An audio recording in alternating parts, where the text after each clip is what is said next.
Aldi stores with Aldi books. It's so atmospheric when the motion sensors go off, right?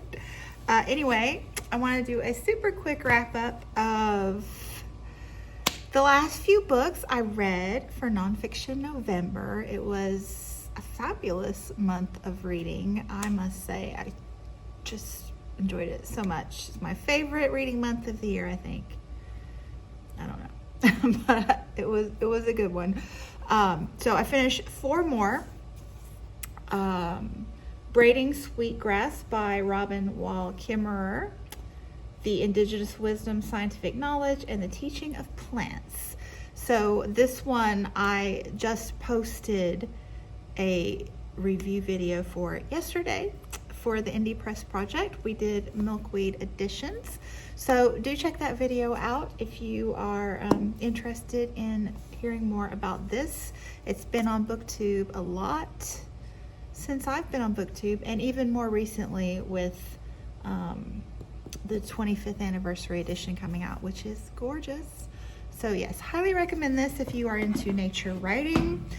And then more nature writing, that's why I enjoyed it so much, because I just read so many nature books, which now that I think of it was really a good plan, you know, because I get in that slump when it gets cold because I can't, you know, go out and enjoy nature the way I like to, which is warm. I don't like to enjoy nature in the cold. Sorry. I was born and raised in Florida.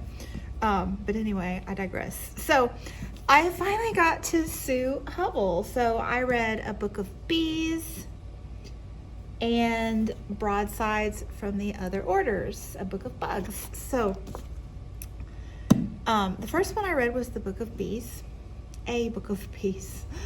And this one focuses on her life over the course of 1 year as a beekeeper and as a single woman. I think that she is recently divorced and decides to maintain the commercial beehive business that she and her husband had taken over together. So she's quite a woman. I really enjoyed getting to know her a little more through her writing and her care of bees. And you do learn a lot about honeybees in this book, about being a commercial beekeeper. There are illustrations of that sort of thing, and I enjoyed it because I like, you know, nature books. I actually prefer wild bees, but yeah, ooh, bees. But yeah, this was really neat, and like I said, the memoir aspects I enjoyed quite a bit. And then this one was just charming. I buddy read this with Heidi, and we had this on our TBR at the beginning of the month, and I think it was like, I don't know, 2 or 3 days left in the month, and we hadn't got to it yet, and you were like, do we want to? And we're like, yeah, let's just go ahead and try, get started at least. And this book read so quickly, I couldn't believe it. I was worried at first because it's broken down kind of like an encyclopedia of bugs. So like order Lepidoptera butterflies, order Diptera midges and gnats, order Coleoptera ladybugs. So I was worried it was going to be kind of heavy on the science-y, which is good, but in a dry manner, you know, it was not. It was just delightful. So she did tell you about the different orders of bugs a little bit, but it was done in such like a memoir, meandering, very interesting side notes about the bugs kind of topic. There's a lot of sex in here, bug sex. So, you know, let me just put that disclaimer out right there. Like the chapter on camelback crickets, I felt like a voyeur. I mean, I need to find those for you. But yeah, if you're into nature, this is charming. It's a little bit dated because, like, as a memoir, it's not, obviously, but it's written in 1993. So, like, at one point we thought it was super cool where she's talking about this new cutting edge information that they didn't really understand yet. It was a new field in biology, and it's the communication between trees that, you know, if you're not aware, that book was around real popular a couple years ago, The Secret Life of Trees, and how they communicate underground with the fungi nets and through the air with the pheromones and things.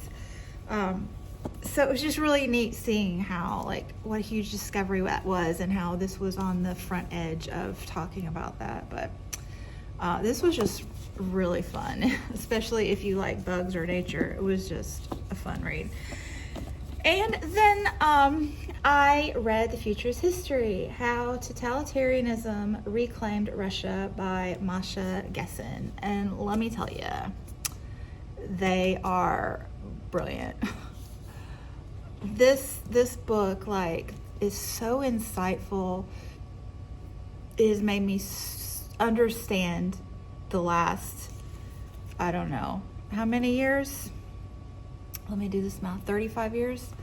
It has made me understand the last 35 years so much.